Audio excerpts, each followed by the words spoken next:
Hello, मेरा नाम आदित्य पाल है। मैं ट्रिपल आई टी सीसीटी में CSC में बीटेक कर रहा हूँ। मेरी मेंस की रैंक 34,000 है और मैं गया सिटी में रहता हूँ।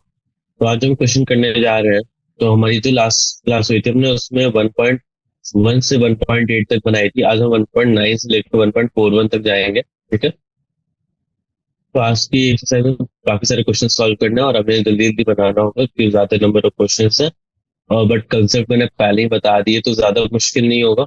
सो बेसिकली हम यहाँ से स्टार्ट करें क्वेश्चन नंबर 1.9 से। तो सो यहाँ पे क्वेश्चन नंबर 1.9 में लिखा है, a sample of drinking water was found to be severely contaminated with the chloroform.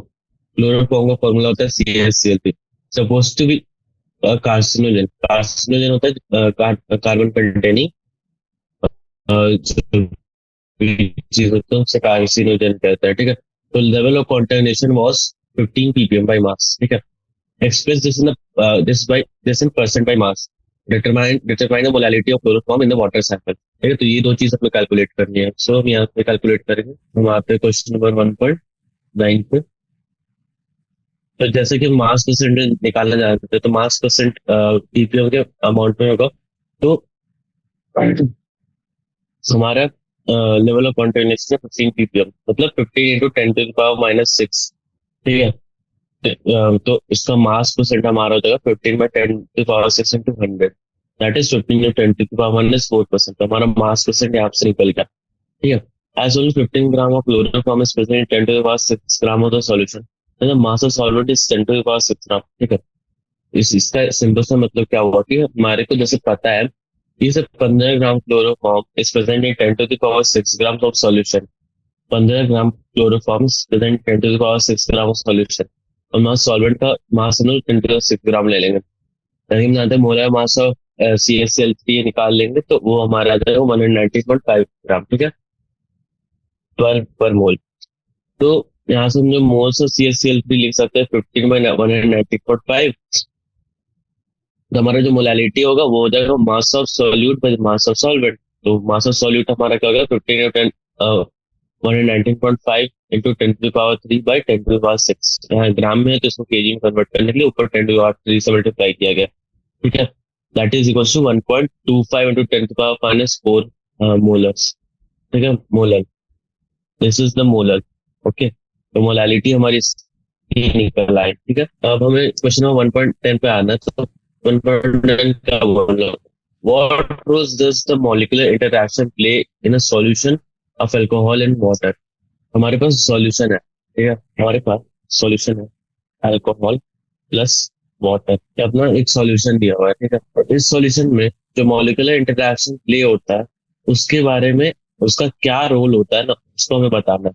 तो बेसिकली दिस ये क्वेश्चन हमारा रॉल्ड्स लॉ के मतलब वो क्या बोलते हैं डिफ्लेक्शन के बेस एक बार देखते हैं इसका आंसर। तो 1.10 में क्या है कि in case of alcohol as well as water the molecules are interlinked by intermolecular hydrogen bond. Alcohol में अपना होता है OH ग्रुप और वाटर में भी अपना होता है OH ग्रुप। तो OH ग्रुप और हाइड्रोजन, ठीक है, तो वो दोनों के बीच में हाइड्रोजन बॉन्डिंग होती है, ठीक है। क्योंकि OH ग्रुप इलेक्ट्रोनेगेटिव है और हाइड्रोजन ग्रुप इलेक्ट्रोपॉजिटिव है, तो वो उनके बीच में हाइड्रोजन बॉन्डिंग, ठीक है, तो उससे वहां पे अट्रैक्शन होता है, ठीक है। तो however the hydrogen bonding is also present in the molecules of alcohol and water in the solution, but it is completely less than both alcohol and water, ठीक है। मतलब ये बोल रहे हैं कि हमारे जो सॉल्यूशन है, जो पानी का सॉल्यूशन है, ठीक है, उसमें भी हाइड्रोजन बॉन्डिंग होती है बट वो इतनी वीक होती है वाटर और अल्कोहल के कंपेरिजन में, ठीक है। As a result, the magnitude of attractive forces tend to decrease and the solution shows positive deviation from Raoult's, ठीक है। इसी कारण से जो मैग्नीट्यूड ऑफ अट्रैक्शन फोर्स होती है वो डिक्रीज करती है और जो सॉल्यूशन होता है वो पॉजिटिव डेविएशन दिखाता है रॉल्ड्स लॉ से। पॉजिटिव डेविएशन मतलब graph will be upper side, okay. तो लाइक पॉजिटिव डेविएशन का ग्राफ तुमने अगर यहाँ से देखा होगा तो वो कुछ ऐसी होती है ना, अगर ये है तो पॉजिटिव डेविएशन है। This will lead to increase in the vapour pressure of solution and also the decrease in the boiling. जैसे अल्कोहल मिक्स वाटर का बॉइलिंग पॉइंट डिक्रीज हो जाता है, ठीक है। 1.11 है, why do gases always tend to be less soluble in solid as compared to liquids? तो हमने 1.11 में क्या है, why do ellipses always tend to be less soluble in solid as the temperature is less? तो जो हमारी जो gas होती है वो ऐसा क्यों शो करती है कि वो लेस सॉल्युबल है लिक्विड में एज ए टेम्परेचर इज। जैसे मैंने तुमको एक बार कोल्ड ड्रिंक वाला एग्जांपल दिखाया था कि कार्बोनेटेड ड्रिंक्स होती है, तो उसको जब तुम हीट करते हो तो उसकी जो मतलब जो टेस्ट हो जाती है वो मतलब कम हो जाती है, डी टेस्ट हो जाती है थोड़ी सी। तो उसकी रीजन है, when the gas are dissolve in the water it is accompanied by release of heat energy, that is the process is exothermic। मतलब जब गैस वाटर में डिसॉल्व होती है तो वो इससे जो उससे ना हीट एनर्जी रिलीज होती है, तो मतलब इसका क्या है, द प्रोसेस एक्सोथर्मिक।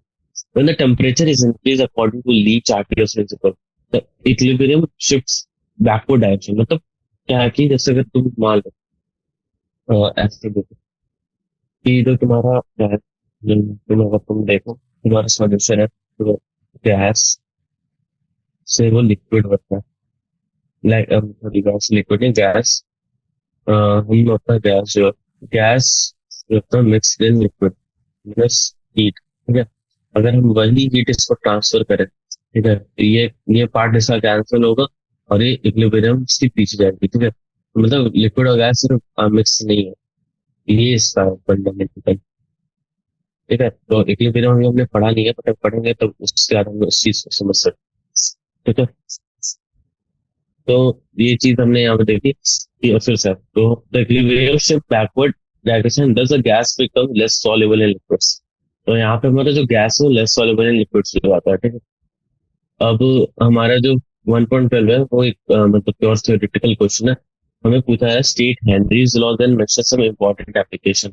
और जैसा कि हम जानते हैं हेनरीज लॉ क्या होता है, हेनरीज की लॉ क्या होती है, हमारी हेनरी लॉ स्टेट करती है कि the solubility of a gas in liquid at a particular temperature is directly proportional to pressure of gas in equilibrium, ठीक है। जो solubility of a gas in a liquid is direct at a temperature, जो solubility of gas in liquid at a particular temperature, एक कोई निर्धारित temperature पे, is directly proportional. Directly proportional मतलब वो सीधी लाइन में आती है उसकी ग्राफ, ठीक है, to the pressure of gas in equilibrium with liquid at that temperature, ठीक है। तो ये चीजें तुमने समझ गई कि हेनरी लॉ क्या होती है। हेनरी लॉ की डेफिनेशन तुमको अच्छे से याद रखनी चाहिए क्योंकि काफी इंपॉर्टेंट इम्प्लीकेशन होता है हेनरी लॉ का, ठीक है। तो जैसा कि अब हमें यहाँ पे बोला कि मेंशन सम इम्पोर्टेंट एप्लीकेशन, तो ये मैं एप्लीकेशन एक्सप्लेन करता हूँ। फर्स्ट होता है mixing of CO2 in soft drinks और सोडा वाटर। तो CO2 इन सॉफ्ट ड्रिंक और सोडा वाटर, जैसे हम लिक्विड को कूल करते हैं, ठीक है, अगर उसमें हम गैस मिक्स करते हैं तो ज्यादा अमाउंट ऑफ गैस मिक्स होती है in comparison to the means अगर वो थोड़ी लिक्विड हॉट रहे, ठीक है। सो वही है एक mixing of CO2 in soft drinks. अगर तुमने उसको कूल टेम्परेचर पे नहीं रखा तो जो CO2 जो तुमने मिक्स की है वो बाहर आ जाएगी। तुमने कभी कोका कोला या स्प्राइट की बॉटल खोली होगी तो तुमने एक साउंड सुना होगा, तो वो चीज वही होती है जो CO2 बाहर आती है, ठीक है। CO2 बाहर आती है पर वो पूरी बाहर नहीं आती, ठीक है, वो तब भी उस लिक्विड में रहेगी। तुम उसको अगर तुम ग्लास में डालो तो तुम देखोगे उससे बुलबुले बाहर आ रहे होंगे, दैट इज द CO2, ठीक है, दैट थिंग CO। फिर ऑक्सीजन डिसॉल्व्स इन सी वाटर, ठीक है।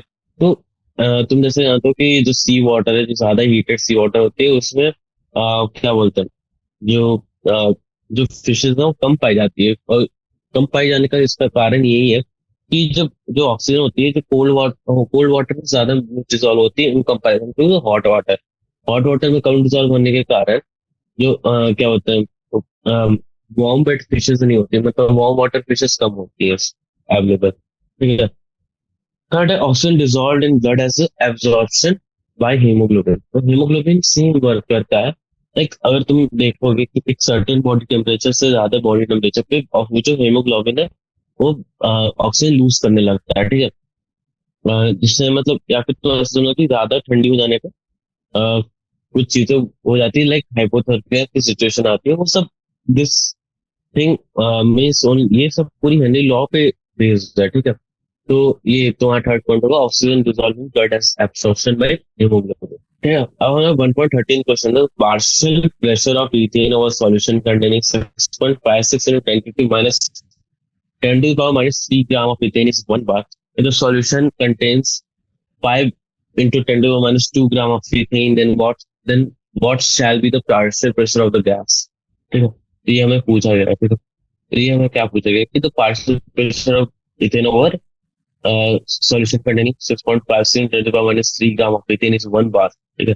A solution containing 5 into 10 to the power minus 2 gram of ethane, then what shall be the partial pressure of gas? तो हम जैसे जानते हैं कि हेनरीज लॉ का जो फॉर्मूला होता है एम इक्वल टू के एच इंटू पी. तो के एच हमारा 100% ऑफ पी होता है पार्शियल प्रेशर और एम होता है मोलैरिटी. ठीक है. सॉरी, एम होता है फ्लेक्सिबल टू के एच. हाँ तो मोल है. 6.56 into 10 की पावर माइनस 2 ग्राम मास होता है. सॉरी. ठीक है. तो मास अपना हो गया ये. सेकंड वाले केस के लिए मास अपना हो गया 5 into पावर माइनस 2 ग्राम. दोनों के लिए केएच तो सेम रहेगा क्योंकि दैट द सेम पार्ट वो है. एसटीपी सेम अपनी, तो यहाँ पे केएच कांस्टेंट सेम रहेगा दोनों के लिए. तो दोनों को जब हम इक्वेट करते हैं तो हमें यहाँ से पी की वैल्यू पता चलती है. पी की वैल्यू हमारी आती है 5/6.56 into 10, दैट इज 0.762 बार. ठीक है. और वो डायरेक्टली अगर इसमें क्वेश्चन लिखते हो तो मैं इससे याद आता हूँ. वन नोट ओपन कर देता हूँ. ठीक है. 14 question. What is meant by the positive and negative derivation from Raoult's law and how is the sign of delta H mix related to positive and negative derivation from Raoult law. मतलब ये one of the most important concept है जो तुमको समझने की importance आन समझनी चाहिए क्योंकि like this concept contains most of the question of JEE advance. ठीक है. मेंस के लिए इंपॉर्टेंट तो रहेगा ही, तो मेंस से ज्यादा थर्मोडायनेमिक्स से पूछते नहीं है, खासकर केमिस्ट्री से. फिजिक्स में पूछते हैं बट केमिस्ट्री से थर्मोडायनेमिक्स का थोड़ा कम रहता है. मीन्स ज्यादातर वो एडवांस में पूछने की कोशिश करते हैं क्योंकि इसकी जो कंसेप्ट है ना बहुत ज्यादा अच्छी हो. मतलब तुम्हारे को इस चीज को समझने के लिए कंसेप्ट, तुम्हारा कंसेप्चुअल चीज बहुत इंपॉर्टेंट होनी चाहिए कि तुम्हारे को उसकी आइडिया और सब कुछ होना चाहिए. जैसे कि सॉल्यूशन देखो पढ़ो. Solution having vapor pressure more than expected from Raoult's law are said to be exhibit positive deviation. जो solution अपना होता है जिसका vapor pressure more than expected from Raoult's law are said to be exhibit positive deviation. मतलब जो solution है जिसकी vapor pressure Raoult's law के हिसाब से ज्यादा आ रही तो वो पॉजिटिव डेविएशन है, और वही अगर कम आएगी तो वो नेगेटिव डेविएशन होगी. तो यहाँ पे in the solution solute solvent interactions are weaker and delta H mix is positive because interaction require more energy. ठीक है. तो क्योंकि अपना सॉल्वेंट सॉल्यूट इंटरेक्शन वीकर है तो यहाँ पे हमारा जो डेल्टा H mix है वो पॉजिटिव आएगा because interaction requires more energy. ठीक है. तो so overall delta H mix यहाँ पे पॉजिटिव डेविएशन. लाइक सिमिलरली यहाँ पे delta V mix is the volume of solution, वो भी मोर होगा तो वो भी पॉजिटिव होगा. ठीक है. तो यहाँ पे अब हमारा similarly in the case of solution including negative deviation the EB interaction are stronger than the EE or DB interaction. So weaker interaction are repelled by the stronger interaction. ठीक है. So weaker interaction are replaced by the stronger interaction. So there is a release of energy. So here delta H mix is negative. तो यहाँ तुमने क्या समझा कि जो positive deviation वाली सॉल्यूशन होती है उसमें डेल्टा H mix पॉजिटिव होती है. That is means they are endothermic, they take energy inside. Okay. Delta negative deviation में जो होती है हमारी तो उसमें हमारा जो सॉल्यूशन होता है वो क्या बोलते हैं एंडोथर्मिक होता है, सॉरी एक्सोथर्मिक होता है क्योंकि वो एनर्जी रिलीज करता है. उसके इसके लिए उसकी डेल्टा एच में जो होती है वो नेगेटिव होती है. ठीक है. तो 1.15 पे आते हैं. 1.15 क्या बोलता है? Aqueous solution 2% non volatile solute exert a pressure of 1.004 bar at the normal boiling point of the solvent. What is the molar mass of solute? जैसे कि हम राउल्ट लॉ से जानते हैं कि जो हमारा राउल्ट लॉ बोलता है P not A minus P S by P S equal to N B by N A. तो ये हमारा जो होता है ना the change in pressure, relative change R L V P, relative change in vapour pressure, उस formula को use करके हम ये लिख सकते हैं. जैसा कि हम जानते हैं एनबी क्या होता है. एनबी होता है वेट ऑफ मास बी. ठीक है. By moles of B into by N A मतलब इंटू मास ऑफ ए इन मतलब जो रिएक्शन में by the weight of by weight of A. ठीक है. तो पी नॉट ए पानी के लिए जो होता है, वाटर के लिए होता है पी नॉट ए, तो वो हमेशा फिक्स होता है, दैट इज 1.013 बार. ठीक है. तो ये सब तुम्हें याद करके रहो कि कभी कभी वैल्यूज नहीं दी, मैंने जैसे इस क्वेश्चन में वैल्यू नहीं गिवन है तो तुमको यूज करनी होगी. ठीक है, तो पी नॉट ए की तुम्हारी वैल्यू आ गई, इसको पी एस पता, पी एस क्या है 1.004। ठीक है, तो ये पी एस में पता है, तो हम यहाँ से ये चीज जानते हैं कि जो हमारा वेट ऑफ पी है, मान लो कि ये यहाँ पे बहुत मतलब अच्छे से अगर अपन ले तो ऐसा होता है कि ये 2% नॉन वोलेटाइल सॉल्यूट है, तो हम यहाँ पे मास ऑफ सॉल्ट जिस सॉल्वेंट ले ले 100 ग्राम। ठीक है, 100 ग्राम सॉल्वेंट दिया, हमें ये पता है इस चीज से कि यहाँ पे 2 ग्राम सॉल्यूट हो, तो 2 ग्राम सॉल्यूट हो,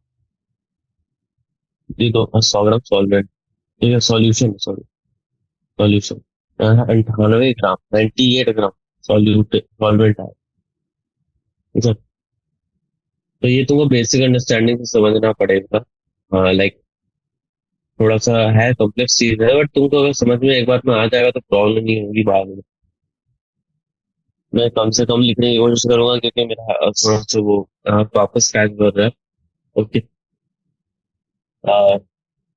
ठीक है, तो हम सारी चीजों को इक्वेशन में डाल रहे हैं, तो 1.013 माइनस 1.004 और 1.004 equal to into 18/98 by M B. ठीक है, एमबी को अपसाइड ले जा रहे हैं और उस वाले को इधर क्रॉस मल्टीप्लाई करके हमारे पास जो वैल्यू आती है वो आती है 4.97 ग्राम। ठीक है, बहुत अच्छी क्वेश्चन थी, मतलब थोड़ी सी टेक्निकली नॉलेज होनी चाहिए, मतलब कि चीजों को कैसे यूटिलाइज करते हैं। हेप्टेन एंड ऑक्टेन, ठीक है, heptane and octane form an ideal solution. Heptane और ऑक्टेन एक आइडियल सॉल्यूशन है at 373 kelvin, that is 100 degree Celsius. ठीक है, तो vapour pressure of two liquid components are 105.2 kilo pascal and 46.8 kilo pascal respectively. What will be the vapor pressure of 26 gram of heptane and 35 gram of octane. ठीक है, तो हमारे पास जो जो चीज है यहाँ पे वो बताओ। ठीक है, हमें वेपर प्रेशर पता चल गया कि हेप्टेन का 105.2 किलो पास्कल है और ऑक्टेन का 46.8 किलो पास्कल है। ठीक है, दो चीज हमें यहाँ पर देंगे, वो तो हमें सेकेंडली पूछा गया what is the vapour pressure of 26 gram heptane, मतलब 26 ग्राम अपनी हेप्टेन और 35 ग्राम अपनी ऑक्टेन है। 26 ग्राम हेप्टेन और 35 ग्राम ऑफ ऑक्टेन, तो 26 ग्राम हेप्टेन अपनी मास दी हुई है और मिक्सचर में, और 35 ग्राम हेप्टेन दी हुई है। तो मोलर मास हम जैसे जानते हैं हेप्टेन का होता है, तो हेप्टेन का मोलर मास निकालेंगे तो वो that will be exactly 100 gram per mole, and molar mass of octane हमारा आ रहा है 114 ग्राम पर मोल। ठीक है, तो यहाँ से हम निकाल सकते हैं मोस ऑफ हेप्टेन। मोस ऑफ हेप्टेन हमारा क्या आ रहा है 26/100, दैट इज 0.26 मोल, एंड मोस ऑफ ऑक्टेन हमारा आ रहा है 35/114, दैट इज 0.307 मोल्स। ठीक है, तो यहाँ से क्या होता है मोल फ्रैक्शन निकाल सकते हैं हेप्टेन का।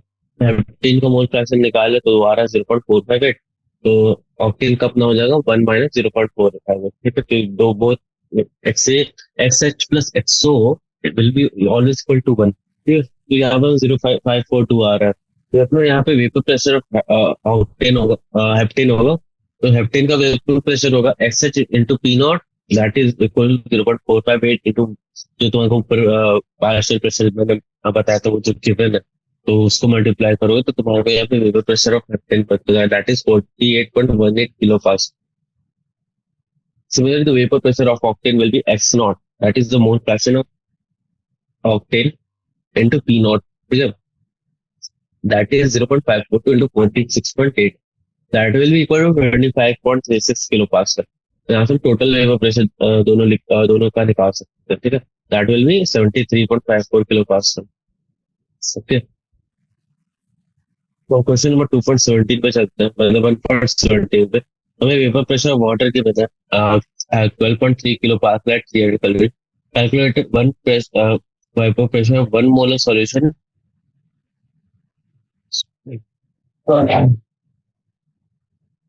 वह वेपर प्रेशर दिया water that is 12.3 kilo pascal at 300 calorie, calculate the vapour pressure of 1 molar solution of a non volatile solute in it.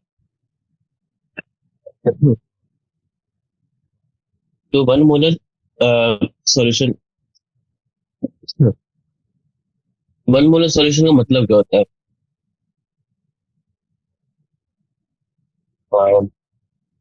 1 molar solution का मतलब ये होता है 1 मोल solute in 1 kg of salt। जैसे कि जानते हैं vapour pressure of water, water का वाटर सॉल्वेंट, ठीक है, मतलब 1000 kg वाटर, 1000 ग्राम वाटर, तो इसको मोस्ट निकालोगे तो तुम्हारा कितना है, 55.5। ये तुम्हारे मोस है, और तो सॉल्वेंट के मोस 1, ठीक है, 1 + 12। तो हमारे जो सॉल्वेंट का निकाल रहे हैं मोस, मोल फ्रैक्शन सॉल्यूट का, सॉल्यूट का मोल फ्रैक्शन अपना ये आता है, X is equal to solute, X solute equal to 1/1 + 5, 55.5। ठीक है। तो इस चीज को हम लोग फिर इससे निकालेंगे, मल्टीप्लाई कर देंगे 12.3 से, ठीक है। इस चीज को हम लोग 12.3 से मल्टीप्लाई करेंगे तो हमारे पास वेपर प्रेशर आ जाएगा। ठीक है, that is the only fundamental thing. ठीक है, ओके वेट सेकंड, यहाँ पे हमने वही किया, सॉरी सॉरी, मल्टीप्लाई नहीं करना एक्चुअली, हमें फिर यहाँ से राउल्ट्स लॉ लगाना है। तो हमें यहाँ से राउल्ट्स लॉ लगाया यहाँ पे, RLVP, RLVP जगह relative lowering of vapour pressure लगाया है। ठीक है, और ये that is equals to mole fraction of that solute, that will be 0.117 जो आया अपना। इसको फिर हम लोग जब इक्वेट करते हैं तो हमारी जो पीएस की वैल्यू आती है वो 12.08 किलो पास्कल आती है। ठीक है, तो 2.18 पे चलते हैं, दैट इज, सॉरी वन, यहाँ पे जो 2 दिया हुआ ना, एक्चुअली सब 1.18। Calculate the mass of non volatile solute, molecular mass of 40 gram per मोल। ठीक है, इसका एम जो है ना, मॉलिक्यूलर मास, हो गया 40 ग्राम पर मोल। ये अपने को given, that should be dissolved in 114 gram of octane, तो मतलब 114 ग्राम मतलब 1 mole of octane, 1 mole of octane तो रिड्यूसेस प्रेशर बाय 80%। ठीक है, तो ये काफी इजी क्वेश्चन है। तो जैसे कि तुम जानते हो, P not is Raoult's law relative rolling of vapour pressure, Raoult's law से तुम ये कह सकते हो। ठीक है, तो अपने जो पी नॉट ए है, ठीक है, पी नॉट ए 180 है, ठीक है, और जो पी एस अपना वो 0.880 है,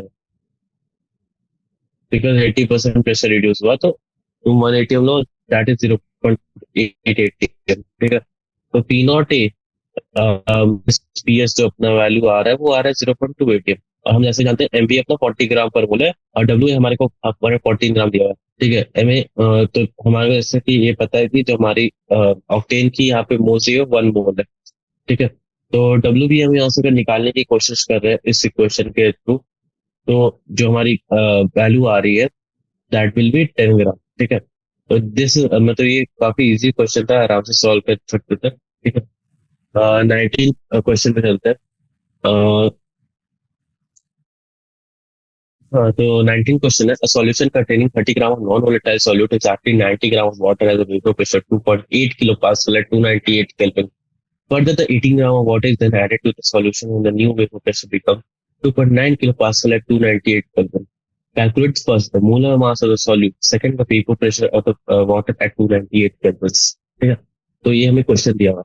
तो क्वेश्चन में हमें क्या दिया हुआ है कि जो हमारे पास 30 ग्राम नॉन वोलेटाइल सोल्यूट है वो 90 ग्राम ऑफ वाटर में आ जाती है। 90 ग्राम ऑफ वाटर क्या होती है, वाटर की मोलर मास होती है 18। ठीक है, 18 होती है, तो हम यहाँ से वाटर के मोल्स निकाल सकते हैं। एन वाटर हमारे पास है 5 मोल्स। ठीक है, दैट इज 90/80। ओके, ठीक है, और वेपर प्रेशर हमको इसका दिया हुआ 2.8 किलो पास्कल, और हमें further 18 gram of water add कर दिया सोल्यूशन पे।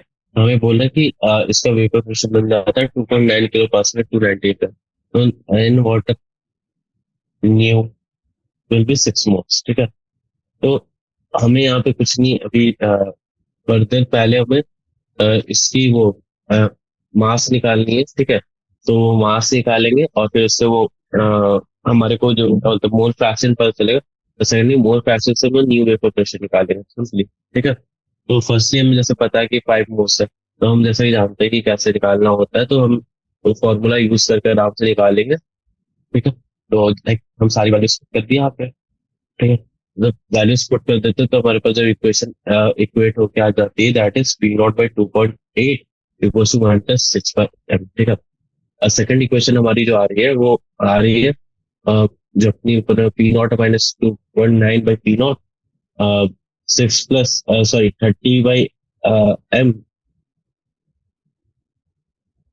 30/m/6 + 30/m। अब यहाँ पे हम जब इस इक्वेशन को इक्वेट करते हैं दैट विल बिकम 30, 5/m + 5, और यहाँ पे 5/m+5 को हम लोग मतलब क्रॉस मल्टीप्लाई कर देते हैं उधर, मतलब इधर को इसको इधर ले जाते हैं, इसको इधर ले जाते हैं। तो यहाँ पे जो हमारी क्वेश्चन आ रही है, पी नॉट की वैल्यू आ रही है दैट इज 2.91 + 5/m। ठीक है, तो ऊपर हमारे पास है पी नॉट 2.81 + 6/m या 5/m। ठीक है, तो हम दोनों इक्वेशन को इक्वेट कर देते हैं। तो दोनों इक्वेशन जब हम इक्वेट करेंगे तो हमारे पास जो वैल्यू आती है एम की, वो आएगी M = 23 ग्राम पर। ठीक है, और हम जब इक्वेशन में डालते हैं उसकी वैल्यू, तो हमारे पास पी नॉट की वैल्यू भी आ जाती है। तो जैसा फंडामेंटल हमने बताया था वैसे हुआ। ठीक है, 20 क्वेश्चन नंबर है। A 5% solution of cake sugar in water, the freezing point of 271 Kelvin. Calculate the freezing point of 5% glucose in water. The freezing point of water is 273.15 Kelvin. तो ये बहुत आसान क्वेश्चन होता है जब हमें फ्रीजिंग पॉइंट वाली फॉर्मूला लगानी पड़ती है बस, और that is delta T F equals to K into R. तो इधर से मोलारिटी हमें निकालना होता है, उससे ज्यादा कुछ नहीं है। तो जैसे मोलारिटी और शुगर सॉल्यूशन निकालते हैं, दैट इज हमें मोलर मास पता है शुगर सॉल्यूशन का, तो यहाँ पे होगा 5/342 इंटू 1000/100। ठीक है, तो दैट वैल्यू हमारे जो होते हैं 0.146 मोलर। ठीक है, ये अपना 1 6 मोलर होगा। और डेल्टा टी एफ हो गया, तो वो अपना डेल्टा टी एफ हमारा आ रहा है 270। हाँ, तो 271 केल्विन है बॉइलिंग पॉइंट, और 273.15 पे हो रहा है। तो अपना डेल्टा टी एफ 2.15 आ रहा है। ठीक है, के एफ की वैल्यू हमें के एफ की वैल्यू हमारे को निकालनी है। तो के एफ की वैल्यू जो हमारी आ रही है वो आ रही है 2.15/0.146। ठीक है, दैट विल बी मतलब हम लोग जो अपनी मोल गूगल ग्लूकोज सॉल्यूशन की जो मोलारिटी है वो निकालेंगे, और फिर जो इसको हम इक्वेशन में पुट करेंगे, तो यहाँ पे वो डेल्टा टी एफ की वैल्यू आएगी। ठीक है, तो हमें जो निकालने बोला है वो निकाल। ठीक है, थोड़ा सा मतलब समझो कि एक चीज के ऊपर मतलब डिपेंडेंट है एक्सरसाइज। जैसे तुम देख सकते हो कि तुम एक्सरसाइज अगर तुम बनाओगे तो तुमको पता चलेगा कि तुम अगर एक चीज निकालो तो उसको यूज करे दूसरी चीज निकालनी पड़ती है। That is the inter relation यहाँ पे जो गिवन है। ठीक है, तो 21 क्वेश्चन पे आते हैं। तो 21 क्वेश्चन अपने को क्या बोल रहे हैं कि two elements A and B form compound having formula AB2 and AB4.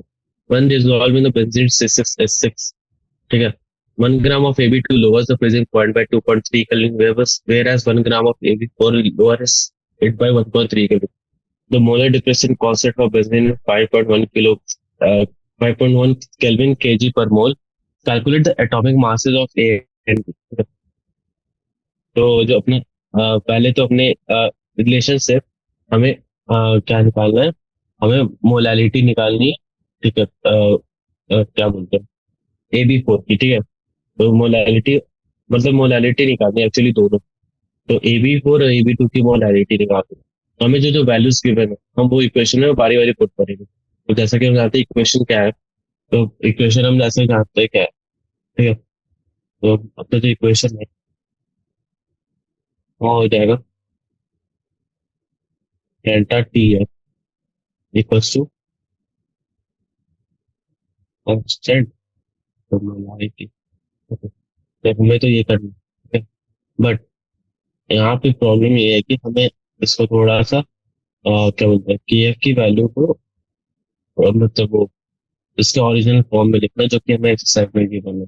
ठीक है, तो यहाँ से हमने सब वैल्यूज पुट की, तो हमारे को मोलालिटी ऑफ ए बी आ गई, मोलालिटी ऑफ बी 4 आ गई। ठीक है, तो यहाँ से हम चलेंगे atomic masses of and B are P and Q respectively. तो जैसे कि जानते हैं कि P+2 की अपने को 1/10 है, और P+4 की यहाँ जब हम इसको सॉल्व करते हैं तो हमें क्यू की वैल्यू पता चल जाती है, और उससे इस वक्त पी की वैल्यू हमें निकालती है। तो हमें यहाँ से एटॉमिक मासेस ऑफ ए और बी निकाल सकते हैं आराम से। ठीक है, तो ये काफी आसान क्वेश्चन है। 2.22 पे आ जाते हैं कि at 300 Kelvin 36 gram glucose present per liter in its solution has osmotic pressure of 4.98 bar. With the osmotic pressure of solution is 1.52 bar at the same temperature, what would be its concentration? तो हमें पाई को to C R T लगानी है। That is मतलब काफी ये easy approach है, that is NRT by V, ठीक है। CRT को मैंने NRT बाई V कर दिया, इक्वेशन है कॉन्सेंट्रेशन का, ठीक है। एक्चुअली सी होता है मोलारिटी, तो सही मोलारिटी है, तो मोलारिटी क्या होता है, most by N by V, ठीक है। तो पहले केस में जो अपना है कि 4.98, ठीक है, 4.98 बाय द ऑस्मोटिक प्रेशर है 36 ग्राम ऑफ ग्लूकोज पे, तो यहाँ से हमें 36 और 180 RT बाई V, ठीक है। तो ये रहने दो, पहला ये ऐसे रहने दो, ठीक है। सेकेंडली अपना हो जाएगा सेम टेम्परेचर है, तो 1.52 इक्वल टू जो इसका कॉन्सेंट्रेशन है C 25 ग्राम पर लीटर। तो कॉन्सेंट्रेशन हम ऐसे निकाल देते हैं यहाँ पे, ये मास में तो सेम ही रहेगा, तो बनने, ठीक है। और RT तो सेम रहेगा और वॉल्यूम भी सेम है, ठीक है।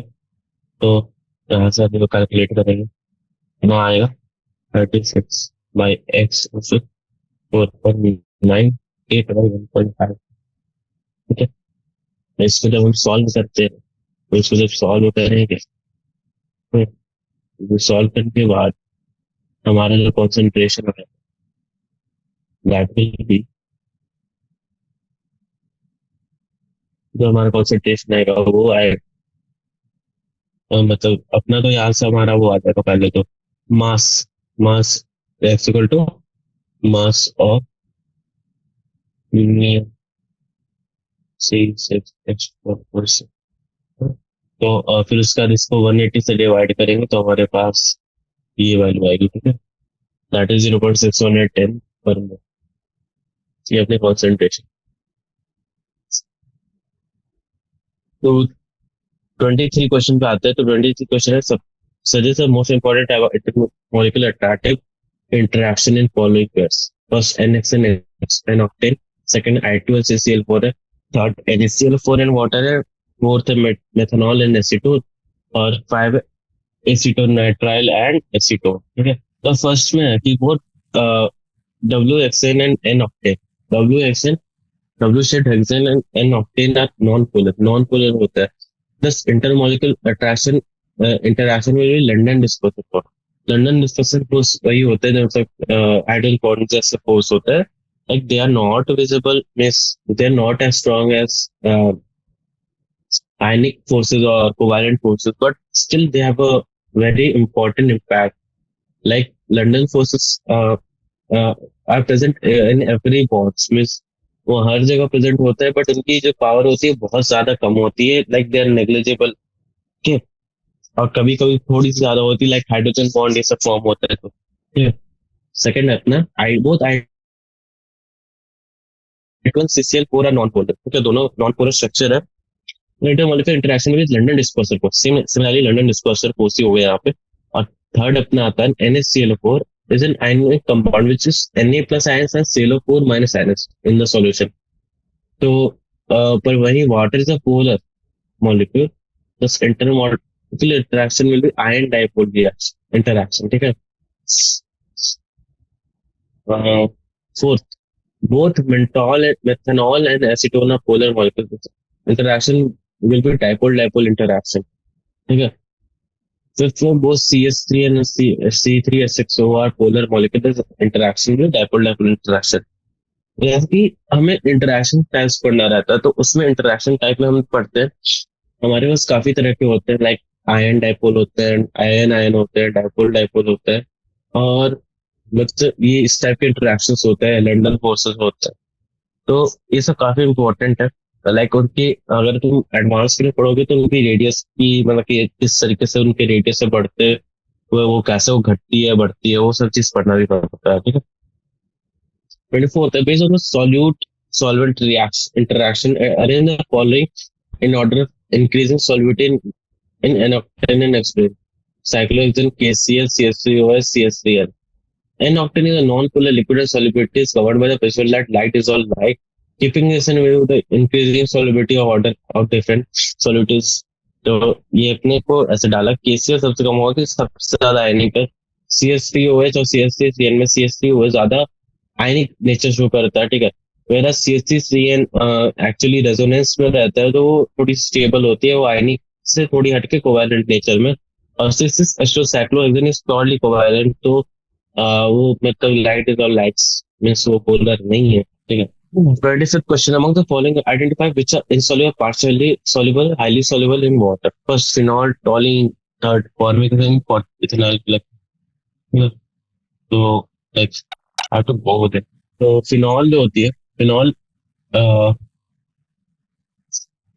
Phenol, toluene, chloroform, ethylene, glycol. तो वाटर अपना जो होता है वो होता है वाटर अपना पोलर, ठीक है। तो उसमें जो है ना, non polars will not dissolve in water, like chloroform is insoluble and pentanol having polar OH is partially, तो ये insoluble है, ये partially है।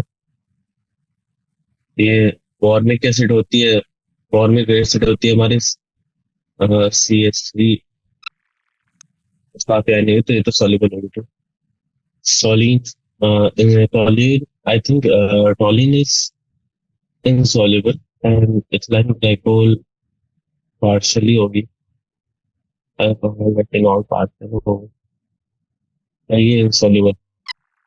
तो ये ऐसे है, और इसका रीजन यही है कि मतलब लाइट इज ऑन लाइट्स, ठीक है। और miss alcohol is like partially मतलब पार्शली इंसॉल्युबल के केस में आता है, एसिडिक जैसे हो गए वो सॉल्युबल हो जाएगा, ठीक है।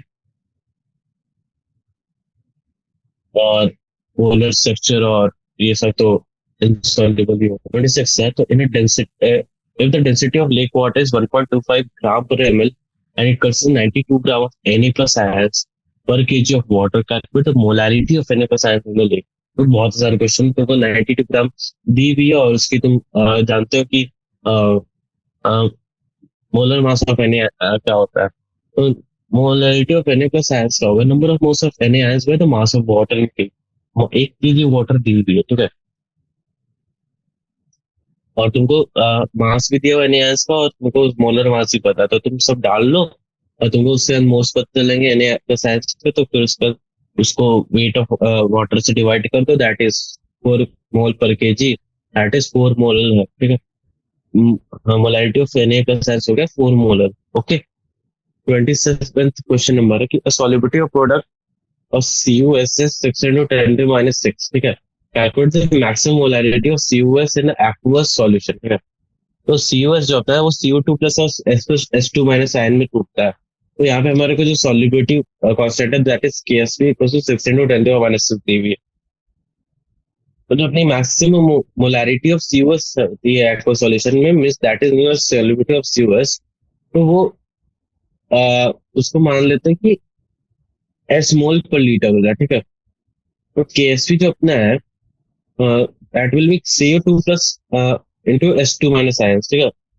that will be क्या बोलते हैं, right? ये S2 minus जो है यहाँ पे ना, ये थोड़ी सी गलत है, तुमको ना इसको S2 minus S ले, ठीक है। तो क्योंकि अगर वैसे लिखो हो तो तुम्हारे को यहाँ पे S स्क्वायर आना चाहिए, that will be wrong, ठीक है। तो तुम्हारा 6 into 10 to minus 6 into 10 to minus 6 will be equal to S square, ठीक है। तो तुम इसको सॉल्व करोगे तो तुम्हारी सॉल्युबिलिटी आएगी 2.45 माइनस 8 मोल पर लीटर, ठीक है। 28th नंबर क्वेश्चन है, calculate the mass percentage of aspirin that is C9H8O4 इन एसिटोनाइट्राइल, ठीक है। That is CH3CN when 6.5 gram of C2 is dissolved in 450 gram of CH3CN। जैसे कि मैंने मास ऑफ एस्पिरिन हमें 6.5 ग्राम दिया, मोलर मास अपना एसिटोनाइट्राइल का, sorry mass of acetonitrile is 450 gram, total mass of solution हमारे को दिया हुआ है, मतलब जो है 450.5 ग्राम है। तो मास परसेंटेज जो C9H8O4 अपना जो आ रहा है वो आ रहा है 1.424%, ठीक है।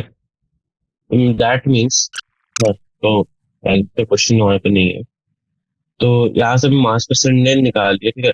तो यहाँ से मास परसेंट ऑफ एसिटोनाइट्राइल निकाल चुके हैं, ओके।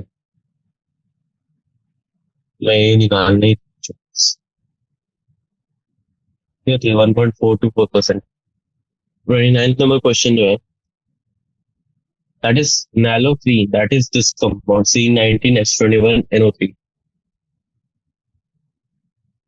तो ये जो है वो similar to morphine is used in combat withdrawal system in narcotic. The dose of naltrexone is generally given a 1.5 milligram. Calculate the mass of 1.5 into 10 to the minus 3 molar aqueous solution required for above dose. ठीक है। तो जो कि मतलब 1.5 into 10 to the minus 3 moles of nalorphine है और 1 kg water में dissolve होता है। ठीक है। That is the molar mass of nalorphine जो अपना है वो है 1619H21NO3। ठीक है। उसका जो हमारा मोलर मास आ रहा है वो है 311 ग्राम पर। Therefore, 1.5 into 10 to the minus 3 mole of nalorphine वो अपना हो जाएगा क्या बोलते हैं 0.467 ग्राम। ठीक है। तो हमारा जो ये मास सॉल्यूशन आ रहा है वो आ रहा है 0.467 प्लस जो 100,000 के वो है ग्राम ऑफ वाटर है दैट इज 4,002.467। तो फिर जो for 0.46 gram of nalorphine the mass of solution required हो गया वो है 1,000.467। तो for 1.5 milligram 1.5 into 10 minus 3 gram of naloxone the mass of solution required जो अपना होगा वो होगा 1000.467 by 0.467 that is into 1.5 into 10 to the minus 3 like 1.5 that will be 3.21। ठीक है ये अपना। सो बेसिकली आज के लिए उतना ही करते हैं। Like I don't have much time right now. Okay like we will I'll do 32.30 1.30 question. Then we will end the exercise. Right? Okay. Calculate the amount of benzoic acid that is C5H5COOH required for preparing 250 ml of 0.15 molar solution in methanol. तो अपनी जो molarity यहाँ पे आ रही है that is mass of solute by molar mass divided by volume of solution litres. तो यहाँ पे जो अपनी मोलैरिटी आ रही है वो है 0.15 molar that is equal to 0.15 mole per litre. ठीक है। तो मोलर मास ऑफ सॉल्यूट अपना आ रहा है वो आ रहा है 7 into 12 तो 16 into 1 into 2 into 16। ठीक है।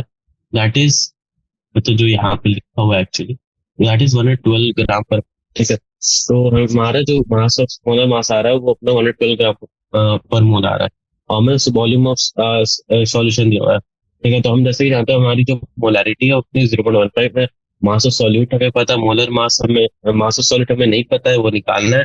मोलर मास है गिवन और हमें वॉल्यूम गिवन है लीटर्स में। ठीक है। तो हम सारी वैल्यूज पुट कर देंगे और जब हम इक्वेट करेंगे तो मास ऑफ सॉल्यूट जो हमारा आ रहा है वो आएगा 4.575 ग्राम। ठीक है। तो काफी इजी अप्रोच थी। द 31 क्वेश्चन है द डिप्रेशन में present body of water is of the same amount of acetic acid के। सो बेसिकली अब इसके आगे हम क्वेश्चन नेक्स्ट क्लास में करेंगे। ज्यादा क्वेश्चन है नहीं बट थोड़ी सी लंबी है एक्सरसाइज भी बहुत बड़ी है ये वाली। So we'll take another class for it. Thank you for watching right now. I'm ending the session here.